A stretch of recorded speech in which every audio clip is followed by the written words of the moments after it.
First of all Saksham ji, warm welcome to you. आपका स्वागत है उन्नति का पॉडकास्ट में। थ्रू दिस पॉडकास्ट हम कोशिश करते हैं कि जो लोग एक्चुअली ग्राउंड लेवल पे है, जो काम कर रहे हैं, यूथ के साथ जुड़े हुए हैं, बहुत कुछ कर रहे हैं, उनका वॉइस और ज्यादा लोग को पहुंचे और it spreads across to many states, to many youth. Unnati अभी काम कर रहा है, 14 स्टेट में काम कर रहा है। As we speak today, we have about 820 batches, which means 25,000 students are sitting in classrooms going through the UNEXT program. So we are hoping that through this medium, your voice will reach to all of them and they are able to listen to you and learn some bit from your experience. This is why we are having this. So Saksham ji, it is a pleasure that we have you on this podcast, क्योंकि at such a young age you have experienced so many things. आपने बहुत challenges face किया है life में, and you are at a place where you are impacting young minds. उनको आप mentor कर रहे हैं, help कर रहे हैं. It's a very big thing. So it's a pleasure for us to have you here. So please tell us a little bit about your journey Bareilly से, लखनऊ से, और आज आप यहाँ पे है, तो ये जर्नी के बारे में थोड़ा बताइए प्लीज। फर्स्ट ऑफ ऑल तो मैं उन्नति फाउंडेशन का थैंक यू कहना चाहूँगा और आप सभी का थैंक यू कहना चाहूँगा, स्पेशली निशांत सर का जरूर थैंक यू कहना चाहूँगा मैं कि उन्नति फाउंडेशन द्वारा जो है निशांत सर को यहाँ पे भेजा गया हमारे बच्चों को सॉफ्ट स्किल्स सिखाने के लिए। जो एज अ स्टूडेंट मैंने चीज़ें फील करी कि जो सॉफ्ट स्किल्स की जो इम्पोर्टेंस होनी चाहिए कि स्टूडेंट की लाइफ में, वो सभी उन्नति फाउंडेशन के द्वारा जो हमारे स्टूडेंट्स को जब सिखाई जाती हैं तो मुझे बहुत अच्छा लगता है कि ये उन्नति फाउंडेशन का एक बहुत अच्छा इनिशिएटिव है। और पहले तो मैं आप सभी को विश करना चाहूँगा कि आपको जो आपके सीईओ सर हैं उनको अभी शिकागो ओपन यूनिवर्सिटी से जो अवार्ड दिया गया है, प्लस उन्नति फाउंडेशन को जो कर्नाटका में अभी जो सॉफ्ट स्किल से रिगार्डिंग जो आपको रिवॉर्ड दिया गया है, उसके लिए मैं कॉन्ग्रेचुलेट करूँगा उन्नति फाउंडेशन एंड उनकी आप सभी आप पूरी टीम को कॉन्ग्रेचुलेट करना चाहूँगा। तो मेरा जो मतलब बर्थ प्लेस था वो मैं प्योरली मैं जो बिलोंग करता हूँ वो बरेली जो कि यूपी में है, वहाँ से बिलोंग करता हूँ मैं। मेरे फादर मदर भी वहीं से बिलोंग करते हैं। उसके बाद जो मेरी बेसिक जो स्कूल की जो लाइफ थी, 10-12 था और बाकी जो ग्रेजुएशन वगैरह थी, वो सब मैंने ओवरऑल पूरा लखनऊ से ही किया। मेरा एक्चुअल में ऐसा रहा कि कोई भी एक तरीके से मैं आपको बताऊं तो मैं मल्टीपल चीज़ों में, मल्टीपल फील्ड्स में इंटरेस्ट रखता हूँ। जैसे बीइंग अ बैकग्राउंड इन जैसे मैंने आपको बताया कि मैंने बीटेक जो किया है वो इलेक्ट्रिकल एंड इलेक्ट्रॉनिक्स इंजीनियरिंग से कर रखा है, लेकिन मेरा जो फोकस्ड एरिया है वो थोड़ा सा कंप्यूटर साइंस की तरफ ज्यादा है। तो कभी कभी मेरे मम्मी पापा भी ये चीज़ कहते हैं कि तुम्हें कंप्यूटर साइंस में ज्यादा इंटरेस्ट है, तुम्हें उस फील्ड में जाना चाहिए था। तो I am a man of multiple interest, like jack of all, master of none. Basically, Okay. my father is working in state government, and my mother is in SBI. Both are postgraduates, and my younger brother is a doctor. हाल ही में उसने अपना MBBS complete किया है from SRMS Bareilly. And मैंने जो अपनी schooling वगैरह करी, स्कूल में भी मैं ऑलमोस्ट टॉप 3 रैंक्स में ही रहता था, मेरा ऐसा ही था उसमें। उसके बाद फिर मैंने उसके बाद जब मेरा 12th वगैरह कंप्लीट हुआ, तो 12th वगैरह कंप्लीट होने के बाद मैंने डिफरेंट एग्जाम्स दिए, जेईई मेंस का भी एग्जाम दिया मैंने और FDDI में भी दिया। तो बैचलर इन डिजाइनिंग में मुझे FDDI में सीट ऑफर हुई, FDDI नोएडा कैंपस में। ऑल ओवर इंडिया रैंक मेरी उसमें थी, ऑल ओवर इंडिया रैंक 9 थी जो फुटवेयर डिजाइन का था।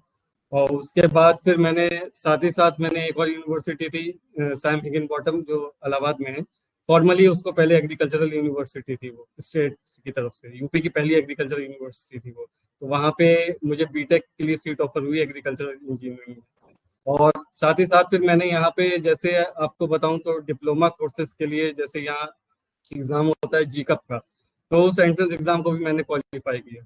ग्रुप ए में, group G and group H में भी मैंने, उसमें भी सीट मुझे ऑफर हुई थी। लेकिन फिर ओवरऑल जब मेरे पास इतने सारे ऑप्शंस थे तो मैंने सोच के फिर बीटेक में एडमिशन लिया कि मुझे बीटेक जो है इलेक्ट्रिकल एंड इलेक्ट्रॉनिक्स इंजीनियरिंग में करना है। तो ईयर पास में वहाँ भी मैं एक तरीके से कॉलेज टॉपर ही था, ब्रांच टॉपर ही था। बाकी जो मैं कहना चाहूँगा, जो सॉफ्ट स्किल्स की अगर मैं कहूँ तो सॉफ्ट स्किल की मैं अपने स्कूल को थैंक यू कहना चाहूँगा। जो मेरे स्कूल में था, मैं 3rd क्लास से ही उसमें वहाँ प्रेजेंटेशंस वगैरह देता था, और स्टेज वगैरह पे बोलने के लिए मुझे स्टेज फियर बिल्कुल 3rd क्लास से ही, 3rd स्टैंडर्ड से ही मेरा ओवर हो गया था। और हमारे कॉलेज में भी ऐसा था कि ब्रिटिश स्कूल ऑफ लैंग्वेज का जो है स्पेशल जो पर्सनालिटी डेवलपमेंट क्लासेस होती थी, तो वो कॉलेज वाले भी पूरा इस चीज़ पे फोकस करते थे। करेक्ट। फिर उसके बाद जैसे ही कॉलेज मेरा कंप्लीट होता है तो वहाँ पे हमारे यहाँ कंपनी आई थी HCL की। तो HCL में मेरा as a graduate engineer training, क्योंकि जो उन्हें ग्रुप डिस्कशंस वगैरह कराए वो सब पहले स्किल डेवलपमेंट मेरा ऑलरेडी हो चुका था, क्योंकि ब्रिटिश स्कूल ऑफ लैंग्वेज का भी मैं थैंक यू कहूँगा इसमें कि उनने भी बहुत बड़ा योगदान दिया। उसमें एक सर थे मेरे, शोभित श्रीवास्तव सर, मैं उन सबको भी थैंक यू बोलना चाहूँगा कि उन्हीं की वजह से आज जो ये सॉफ्ट स्किल्स का जो मैं महत्व समझ पाया हूँ, उन्नति फाउंडेशन द्वारा जो यहाँ पे चलाया जा रहा है, तो उन्हीं के बदौलत मैं यहाँ तक पहुँचा। तो HCL में मेरा प्लेसमेंट के लिए आया था, HCL में मेरा प्लेसमेंट भी हुआ था ग्रेजुएट इंजीनियर ट्रेनिंग पे, लेकिन मैंने उसका प्लेसमेंट इसलिए नहीं लिया था क्योंकि उनकी जो सैलरी स्ट्रक्चर था वो मेरे स्किल सेट से साउंड नहीं कर रहा था। तो उसके बाद फिर मैंने एग्ज़ाम दिया, इंडियन आर्मी में भी मैंने एग्ज़ाम दिया था, टेक्निकल एंट्री स्कीम के द्वारा मेरा 2 बार उसमें सिलेक्शन हुआ, लेकिन कहीं ना कहीं मैं अपने आप को एक्सप्लोर कर रहा था। उसके बाद फिर मैंने MSc के लिए लखनऊ यूनिवर्सिटी में अपना एंट्रेंस दिया, तो वहाँ मेरा MSc में सिलेक्शन हो गया, उसमें रिन्यूएबल एनर्जी में। फिर वहाँ से मैंने MSc कर लिया अपनी। उसके बाद आफ्टर MSc फिर मेरा मन बना कि मैं इसमें PG डिप्लोमा कोर्सेज में चला जाऊँ, तो PG डिप्लोमा कोर्सेज में मैं चला गया। यहाँ सीडेक नोएडा का कैंपस है, वहाँ से मैंने कंप्यूटर की जितनी भी स्किल्स थी, मैं बात करूँ, अगर मैं सॉफ्ट स्किल्स की बात करूँ तो उसमें वहाँ भी सॉफ्ट स्किल्स का बहुत डेवलपमेंट होता था, न्यूमरस कंपनीज आती थी। वहाँ से मुझे प्लेसमेंट मिला कैपजेमिनी में। कैपजेमिनी में मुझे प्लेसमेंट मिला, फिर वहाँ पे उसके बाद वहाँ पे MSc में भी मेरा ये था कि MSc में भी मेरा जो बीटेक के जो मार्क्स थे, और उसके बाद एक एग्जाम होता है, फेलोशिप का प्रोग्राम होता है, तो MSc में वो फेलोशिप का जो प्रोग्राम है उसके बाद फिर मैंने उसको भी क्वालिफाई किया, और ministry of new and renewable energy की तरफ से मुझे रिन्यूएबल एनर्जी स्कीम के अंडर पूरी फंडिंग उसमें दी गई, पूरा फेलोशिप मुझे दिया गया पूरा मेरे MSc के दौरान। और फिर उसके बाद मैंने बीटेक के बाद मैंने अभी और एमटेक के लिए भी एक और एग्जाम दिया था, CUCET का, common university common entrance test. उसमें मेरा AIR 21 था, और उसमें मुझे 2 कॉलेजेस ऑफर हुए जिसमें मुझे एमटेक की सीट्स ऑफर हुई। उसमें पहले तो मेरा सेंट्रल यूनिवर्सिटी ऑफ तमिलनाडु में आया था, और दूसरा आया था central university of Jharkhand. After MSc मैंने एमटेक के लिए फिर अप्लाई किया था, एमटेक एंड MBA बोथ के लिए अप्लाई किया, क्योंकि मैं बेसिकली, मैंने आपको बताया कि मैं थोड़ा सा काफी एक्सप्लोरिंग किस्म का पर्सन रहा हूँ। मेरे फादर और मेरे मदर, मैं और मेरे भाई को पहले से ही ट्रैवलिंग का कुछ ज्यादा ही शौक रहा है, तो हम लोग नई नई चीज एक्सप्लोर करते रहते हैं। पूरा इंडिया में, अभी आपको बताऊं कि पूरा इंडिया हम लोग एक्सप्लोर कर चुके हैं recently. Very nice. All states are covered till now. Wow, amazing. Yeah, Wow. yeah. So after that, I have was offered seat for MBA in Rajiv Gandhi Petroleum University, and साथ ही साथ उसी के साथ ही साथ उसी पीरियड में मेरा MTech के लिए भी सिलेक्शन हुआ NIT जालंधर में, तो उसमें भी मुझे सीट ऑफर की गई। अब रिसेंटली अगर मैं बात करूं तो रिसेंटली कोरोना पीरियड आ गया, तो कोरोना पीरियड में फिर मैंने ऐप डेवलपमेंट भी सीखा हुआ था, तो ऐप भी मैंने लॉन्च करी थी गूगल प्ले स्टोर में। थोड़े से वो ग्लिचेस थे, इस वजह से मैंने उसको रोल आउट कर दिया था, नहीं तो मैं गूगल का सर्टिफाइड डेवलपर भी हूँ, गूगल से मुझे सर्टिफिकेशन भी मिले हुए हैं। और साथ ही साथ मैंने अपना खुद का एडटेक चैनल भी स्टार्ट किया हुआ है, तो रिसेंट में गुरुकुल ई स्कूल के नाम से, रिसेंट में उसके जो सब्सक्राइबर्स हैं मेरे ओवरऑल वो 2.4K के आसपास है, एंड मैं अगर व्यूज की बात करूं तो 1.1 मिलियन व्यूज है। फिर उसके बाद मेरा और हॉबीज मैंने एक्सप्लोर करी कि मैं और क्या क्या कर सकता हूँ उस पीरियड में, तो उसमें फिर मैंने नॉवेल राइटिंग भी स्टार्ट करी। तो अभी प्रेजेंटली में Amazon, Flipkart and book scape पे मेरी नॉवेल्स भी एकदम बेस्ट सेलर्स ही हैं। पहली थी एक an impeached guy, and second is 9 days wonder.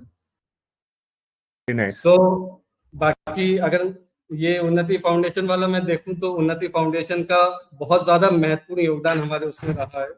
तो उन्नति फाउंडेशन में हमारे बच्चों ने बहुत ज्यादा स्किल डेवलपमेंट किया, अपना सॉफ्ट स्किल्स डेवलपमेंट किया, और साथ ही साथ हमारी एक बच्ची भी थी गई है, उसने अपना एक स्टार्टअप स्टार्ट किया है। उन्नति फाउंडेशन में जो निशांत सर ट्रेनिंग दे रहे थे, उससे मोटिवेशन लेके वो खुद एक एंटरप्रेन्योर बनी। खुद उसने अपना एक बुटीक स्टार्ट किया हुआ है और अभी वो सक्सेसफुली उसको रन कर रही है। उसका आईटीआई खत्म भी नहीं हुआ था कि उसने अपना बुटीक अपना स्टार्ट कर दिया। Self business, self job creator बनी वो। तो तो उसके लिए हमें मैं उन्नति फाउंडेशन का बहुत बड़ा थैंक यू कहना चाहूंगा सर। बिल्कुल, थैंक यू सो मच। ये इट्स अमेजिंग कि ये स्टोरीज जो है एक्चुअली ग्राउंड लेवल पे ये हम उतना नहीं सुनते हैं, लेकिन it's very nice to hear from you कि ये हुआ कि एक बच्ची ने खुद का बिजनेस स्टार्ट किया है because she got inspired through the G program. Saksham ji, आपने बताया कि आप कॉर्पोरेट में थे, अभी आप आईटीआई में हो, तो both these worlds are two different worlds. तो आप इनको कैसे कंपेयर करते हैं और what do you feel? What is the differences or similarities between these two worlds? Similarities की तो मैं कोई बात नहीं करना चाहूंगा, क्योंकि मैंने आपको जैसे शुरुआती से ही मैंने बताया कि मैं थोड़ा सा एक्सप्लोरिंग किस्म का आदमी रहा। फिर उसके बाद मुझे ये लगा कि जो मेरे अंदर स्किल सेट है, जो मेरे अंदर नॉलेज है, वो मुझे उनको दूसरों से शेयर करना चाहिए, रेदर देन मैं किसी कंपनी में इन्वेस्ट करूं या फिर और कोई अदर चीज में मैं इन्वेस्ट करूं। इससे रेदर देन कि मैं उस नॉलेज को शेयर करूं अपने स्टूडेंट्स के साथ। तो मेरा एक तरीके से मुझे टीचिंग में धीमे धीमे इंटरेस्ट आने लगा। इससे पहले भी मैं पढ़ाता था, तो मुझे टीचिंग में ज्यादा इंटरेस्ट आया रेदर देन ये टेक्नोलॉजी वर्क और इन सब में। अगर मैं कहूँ तो मुझे मतलब इसमें एक तरीके से था कि मुझे नॉलेज अपनी शेयर करनी थी, कि मैं किस तरीके से नॉलेज शेयर कर पाता हूँ। क्योंकि मैंने हमेशा अपने डैड से सुना है कि हमेशा ज्ञान बांटने से पड़ता है, और विद्या से बड़ा धन कोई नहीं है। तो वही चीज मैंने भी फोकस में रखी और वही चीज मैंने अपने स्टूडेंट्स को भी मैं अभी सिखाता हूँ। और प्लस मैं सॉफ्ट स्किल्स पे भी बहुत उनके फोकस करता हूँ, कैसे उनको सीवी क्रिएट करनी चाहिए एंड कैसे उनको इंटरव्यू फेस करना चाहिए। तो जो शॉर्टकमिंग्स मेरे अंदर थी वो उनके अंदर ना रहे, तो इन चीज को ओवरकम भी करता हूँ मैं उनके साथ। तो इसमें मेरी हेल्प निशान सर भी करते हैं। बिल्कुल, इट्स वेरी नाइस कि एट अ यंग एज आपको आपका लाइफ पर्पस मिला है कि आपको क्या करना है, what you like doing and you are pursuing that. That is amazing. बिल्कुल। मैं जी जी। आपने बोला था कि आपने यूट्यूब चैनल स्टार्ट किया है, तो उसका इंस्पिरेशन कहाँ से आया? आपने क्यों स्टार्ट किया? उसका इंस्पिरेशन मेरा एक तरीके से गुरुकुल ही स्कूल, मैंने नाम उसका रखा हुआ था। तो मुझे ऐसा लग रहा था कि जैसे मुझे जो बेसिक लेवल पे लगता है पर्सनली कि जो आजकल जो बच्चे सीखना चाहते हैं, जो सर्टिफिकेशन कोर्सेज करना चाहते हैं, तो या फिर और कोई स्किल अगर सीखना चाहते हैं, तो यूट्यूब एक बहुत अच्छा प्लेटफॉर्म है जिसमें फ्री ऑफ कॉस्ट वो जो बच्चे कैपेबल नहीं है उतना पैसा देने के उन सर्टिफिकेशन कोर्सेज के लिए, उनको एक अच्छा प्लेटफॉर्म मिल जाता है यूट्यूब के माध्यम से। मैं अपने ही चैनल की बात नहीं कर रहा हूँ, मैं और भी चैनल्स की बात कर रहा हूँ, लेकिन मेरा पर्सपेक्टिव ये था कि मेरे चैनल के through free of cost education and free of cost skills बच्चों तक पहुंचे, बच्चे उनको फ्री में ग्रैब करें एंड अपने आप को उस काबिल बनाए, उस जॉब के काबिल बनाए। Very nice. तो ये सोशल मीडिया और जो भी टेक्नोलॉजी टूल्स है, आपके ओपिनियन में ये क्या, हाउ इम्पोर्टेंट इज इट और what role does it play to engage and इनको इंस्पायर करने में, बच्चों को इंस्पायर करने में? What role do you think that social media plays और maybe other tools, technology tools? Social media बहुत एक इम्पोर्टेंट रोल प्रोवाइड मतलब वो करती है। एक तरीके से जैसे कोई भी सर्टिफिकेशन कोर्सेज की जैसे इन्फो होती है, सबसे पहले वो सोशल मीडिया में डिजिटल मार्केटिंग के थ्रू हर कंपनी अपना जो है उसमें डाल देती है। प्लस अगर मैं लेटेस्ट न्यूज की भी बात करूं, कुछ फेक न्यूज भी आती हैं, लेकिन कुछ वेरीफाइड सोर्सेज से जो न्यूज है, अब जैसे रिलायंस के थ्रू जैसे हमें 5G सर्विसेज दी जा रही हैं, तो 5G internet free of cost चलता है। उसमें एक तरीके से आपके जितने भी आपको जीबीज मिलते हैं वो आपके खर्च नहीं होते हैं। अब हर एक स्टूडेंट के पास उसकी रीच है, रेदर देन वो स्टूडेंट उस मटेरियल को वहां जाके खरीदे, शॉप पे जाके खरीदे। इससे बेटर ये है कि सोशल मीडिया के थ्रू उसको एक वेबसाइट पे वो चीज मिल जा रही है, सारा स्टडी मटेरियल उसको फ्री ऑफ कॉस्ट मिल जा रहा है, इजीली एक्सेसिबल है। एंड जो उसकी जो इंफॉर्मेशन है, जो राइट है इंफॉर्मेशन का, वो उसको वहां से मिल जा रहा है। चाहे वो जॉब्स की हो, चाहे मैं गवर्नमेंट जॉब्स की बात करूं, तो गवर्नमेंट जॉब का भी वहां से हर चीज एक इंफॉर्मेशन एक कंसोलिडेटेड वे में उसको मिल जा रही है। अगर प्रिपरेशन मटेरियल की मैं बात करूं सोशल मीडिया पे, तो आजकल फेसबुक पे भी आप देखते होंगे कि जीके से रिलेटेड जितने भी करंट अफेयर्स हैं या हमारे टेक्निकल सब्जेक्ट से रिलेटेड जितने भी टॉपिक्स हैं, तो शॉर्ट फॉर्म्स में कुछ नोट्स उसमें रहते हैं पॉइंटर्स के फॉर्म में। तो रेदर देन वो बच्चा जो जरूरतमंद है वो महंगी किताब खरीदेगा, उससे बेटर ये है कि उसको शॉर्ट फॉर्म में नोट्स वहां से मिल जाएंगे और वो उसके पास इजीली अवेलेबल हो जाएगा। प्लस उसको वो स्टोर भी कर सकता है, अपने ड्राइव्स में स्टोर कर सकता है, जीमेल में स्टोर कर सकता है, वो एक अलग चीज है। तो मेरे हिसाब से एक स्टूडेंट की लाइफ में ये बहुत एक इम्पोर्टेंट रोल प्ले करती है। ड्रॉबैक्स भी हैं, लेकिन उनके अगर हम पॉजिटिव पॉइंट्स देखें तो पॉजिटिव पॉइंट्स बहुत ज्यादा है social media. Absolutely. We also believe the same thing. उन्नति में भी we believe कि social media and technology, ये tools use करना बहुत ज़्यादा important है, and especially in the current scenario, there are a lot of positives from it. Saksham ji, आपने 2 नॉवल लिखे हैं, तो इसमें you have to tell us कि यंग रीडर्स के लिए उसमें क्या मैसेज आपने लिखा है? जो फर्स्ट नॉवेल में मेरी जो फर्स्ट नॉवेल है एन इम्पेशेंट गाय, उसमें फर्स्ट मोटिवेशन बस यंगस्टर्स को यही मिलता है कि आपको कभी भी निराश नहीं होना है। बहुत से लोग आपके जो है एक तरीके से आपको बुरा भला कहेंगे, ड्रॉबैक्स के लिए कहेंगे, आपको उन पे फोकस ही नहीं करना है। आपको सिर्फ अपने जो अचीवमेंट्स हैं, जो आपके पास आपकी स्किल्स हैं, उन पे आपको फोकस करना है, अपने फ्यूचर के लिए उस पर फोकस करना है, उस पर वर्क करते रहना है। जो पहली नॉवेल का मोटिवेशन है।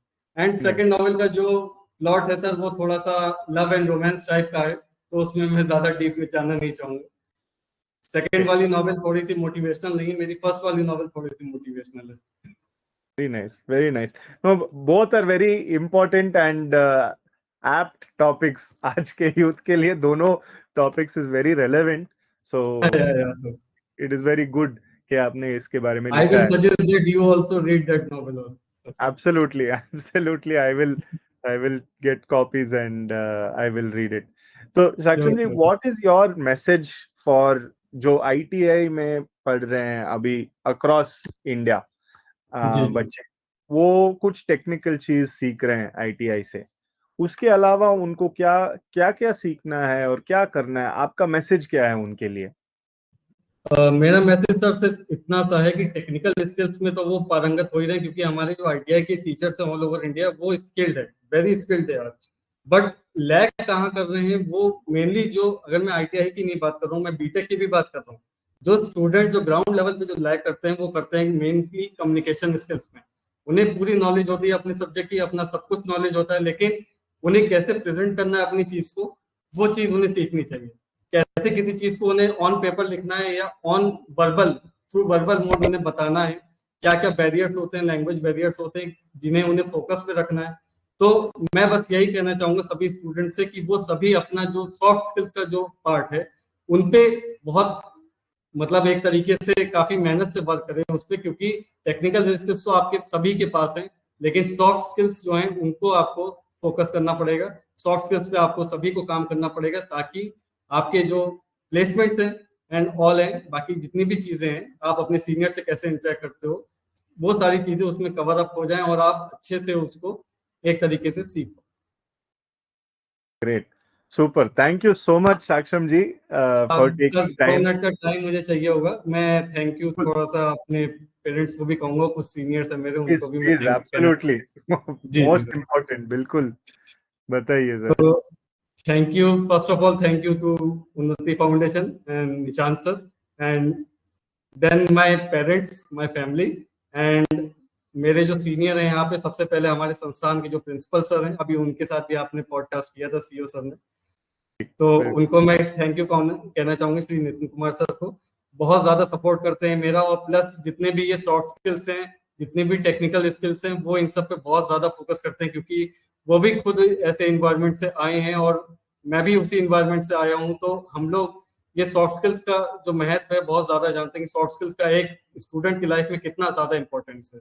सेकेंडली मैं थैंक्स कहना चाहूंगा हमारे जो फोरमैन सर हैं, Navdeep Sharma sir and Shri Yatendra sir, वो भी, उनके सपोर्ट से भी हमारा जो ये सॉफ्ट स्किल्स का है, उन्नति फाउंडेशन की जो क्लासेस हैं और बाकी जितनी भी टेक्निकल स्किल्स की क्लासेस हैं वो हम एकदम सक्सेसफुली रन कर पाते हैं और बहुत ही सक्सेसफुली हम अपने ट्रेनिंग्स को ये चीजें इम्पार्ट कर पाते हैं। और लास्टली मैं अपने कोलीग्स जो हमारे यहाँ पे हमारे जो फेलो टीचर्स हैं हमारे जितने भी सारे, उन सबको मैं थैंक यू कहना चाहूंगा सर। एब्सोल्युटली साक्षम जी, आपने इन द एंड आपने जो कहा है it's a very important thing, क्योंकि पेरेंट्स जो है they play a very important role. And आप जहाँ पे है और इतना आपको एक्सप्लोर करने के लिए फ्रीडम मिला है, and finally you have chosen something जहाँ पे आपको सेटिस्फैक्शन मिल रहा है, वो is because of the upbringing, because of the family background that you have, so it is very important. And ये जो हो रहा है आपके कॉलेज में, it is a team effort, जो सब लोग मिल के, right from the leader, from the principal to you for organizing, and सभी HODs और सभी teachers जो है वो they are playing an important role to make it happen.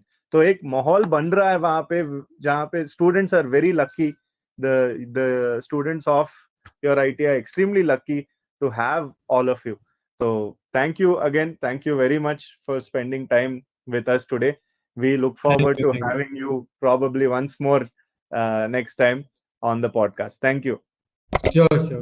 Thank you, Mr. Anand.